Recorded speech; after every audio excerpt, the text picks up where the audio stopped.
monster? What makes you think I kill monsters? You seem like you killed all it thinks. One of those feelings that I had with your movie, it's mythical, it's a fairy tale, but for some reason it feels intimate. It feels, I don't know, like we all as a kids, we imagine things like that. I did because I used to read a lot.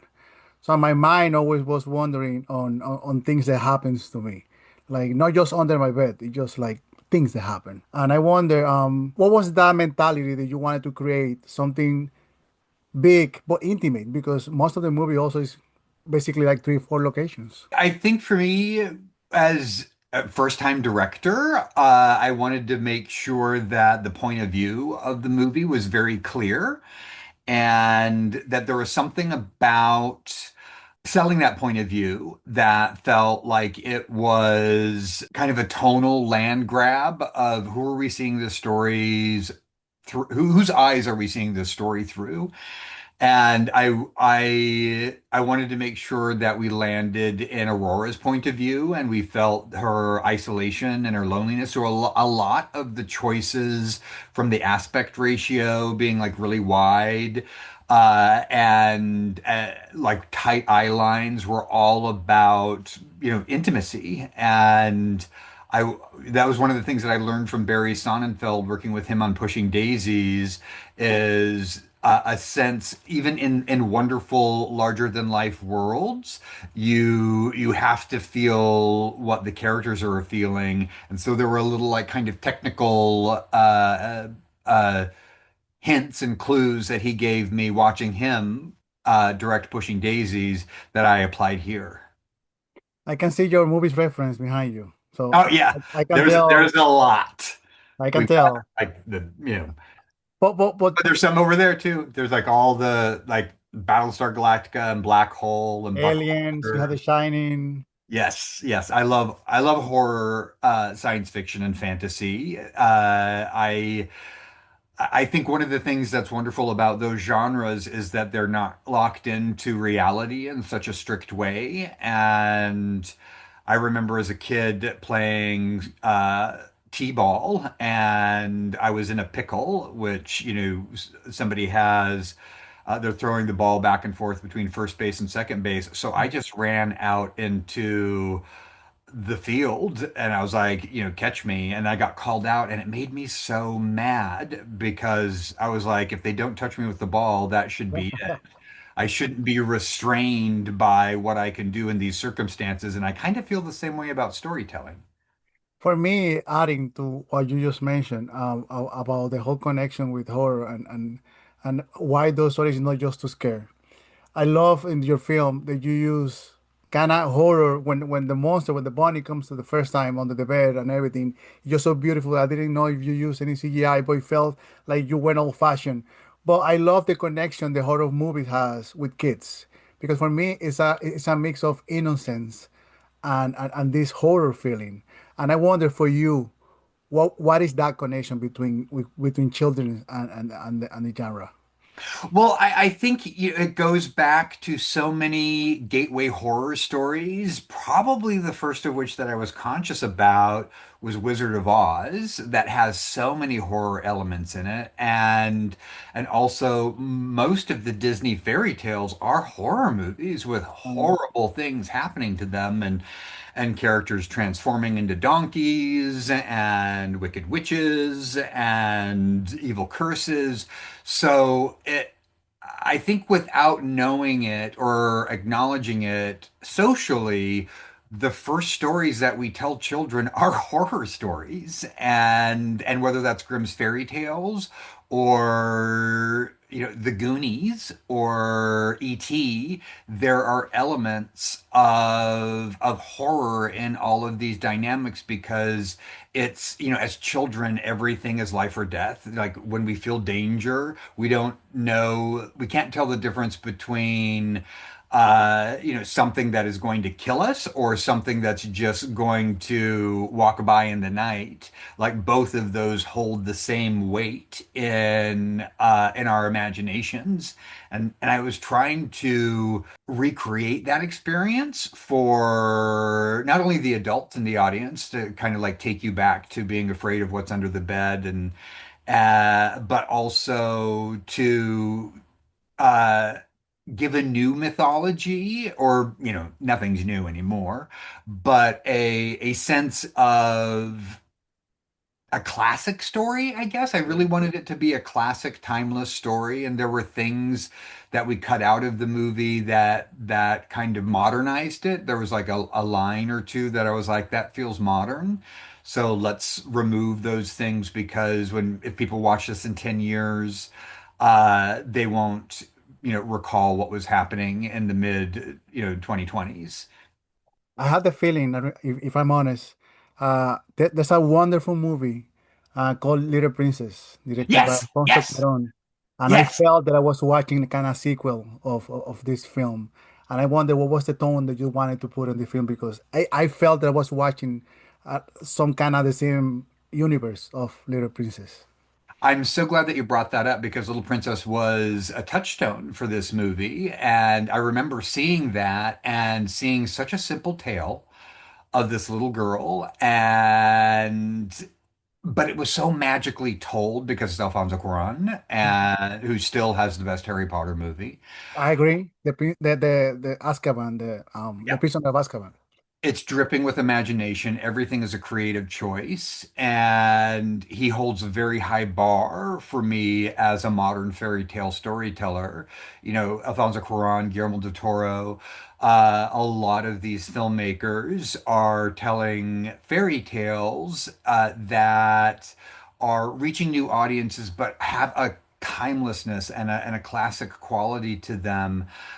So I would say that Alfonso Cuarón, particularly with Little Princess and Azkaban, and Guillermo del Toro with Pan's Labyrinth, and the French maximalism of Jeunet and Caro in City of Lost Children, all of those films were big, big influences for me, not only as a film goer and a member of the audience, but as a storyteller who saw really imaginative directors, yes, and every opportunity to be creative in their storytelling choices, and I aspired to it. For your first film, you have this privilege of working with Mads Mikkelsen and Sigourney Weaver, and you Yes. have this little alien behind you, Yes. and I wonder how was that feeling because having these two great talent, one like they're both classic already, and you Yes. have them, Mads Mikkelsen with a really physical character. These people they have this facility of navigate between every world, every genre that you put them, they fit. And I wonder how was that conversation with them and your vision for the film. Well, with Maz, we'd worked together on Hannibal, so we had kind of a shorthand and a brotherhood of sorts. I think we really genuinely like each other as human beings and know who each other are as human beings and know each other's hearts. And so there was an ease with him that was also very rewarding because as a first-time director working with Sigourney Weaver and Mads Mikkelsen who have so much experience and are cinematic icons, what can I tell them that they don't already know or know how to do? And so a lot of it is just like staying quiet and letting them do their thing. But there were elements of the story, as Maz and I were talking, we kind of had not similar experiences, but not dissimilar experiences growing up in terms of little quiet traumas of our lives and some loud traumas of childhood that we've bonded over and had many a late night conversation. So there were things about the story that Maz said that I helped him understand, and that was such a feather in my cap because when an actor of Maz's caliber says, "Oh, you shined a light on something for me," I was like, "Ooh." I felt like I was doing my job. With Sigourney, both Maz and I are big fans of hers, and we both had to take our fan caps off and be professional. So there was something about seeing Maz and Sigourney, who both were, very professional, but also love movies. Each of them loves movies and storytelling in their own ways, and are masters of storytelling in so many ways. They were big fans of each other, and Sigourney was just as big a fan of Maz as Maz was of Sigourney, and it was really kind of sweet to see that these people who have been so iconic have that sense of, isn't this neat that I get to work with this person? And that was kind of fun to see, and also, puts everything in perspective that no matter, how big your career is, you can still be impressed and inspired by the people that you're working with, and what a wonderful thing that is. As movie lovers that we are, and horror is probably my favorite genre. There's some details that in this film that would take hours, but there's one in particular that is kind of the one of the biggest tools for the genre. That is music. The music, even since silence, that we have uh, vampires, that we have monsters. Music has been important part of the genre. Without music, I don't think the genre is that effective. How was that work for the music for your film? Because it's a mixture of fairy tales, horror, action. You have so many genres, and every sequence, every moment, every tone need a different kind of music. Well, we used a lot of different kind of temp tracks as we were going through the movie. A lot of Jerry Goldsmith, a lot of Alexander Desplat.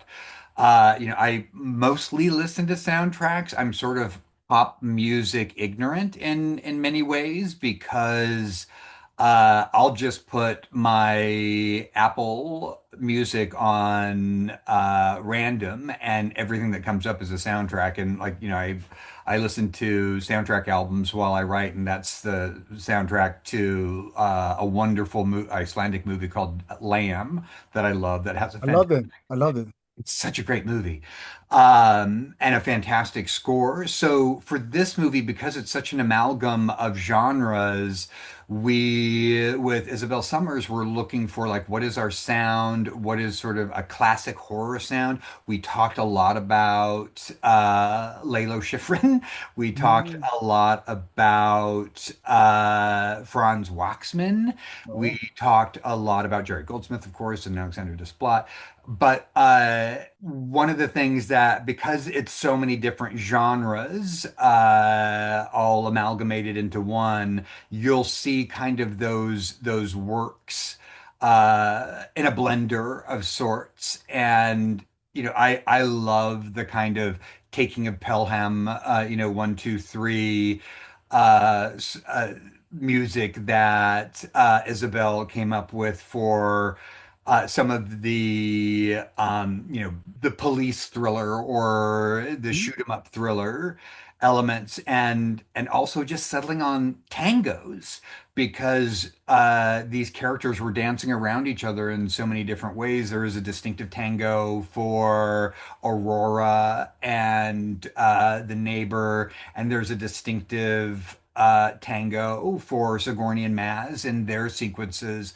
So it really was so, and there's Godzilla, like, Yeah. there's the big horns of Godzilla also present when we got the bunny for the first time. We talked a lot about we need to feel Godzilla, and then we need it all to drop away, and we just hear it sniffing around the room. But if we set up the tension with all of these big horny Godzilla strains, then we can fall away to silence and let that kind of echo in our ears, and feel the tension of Aurora holding her breath as the monster's kind of sniffing around the room looking for her.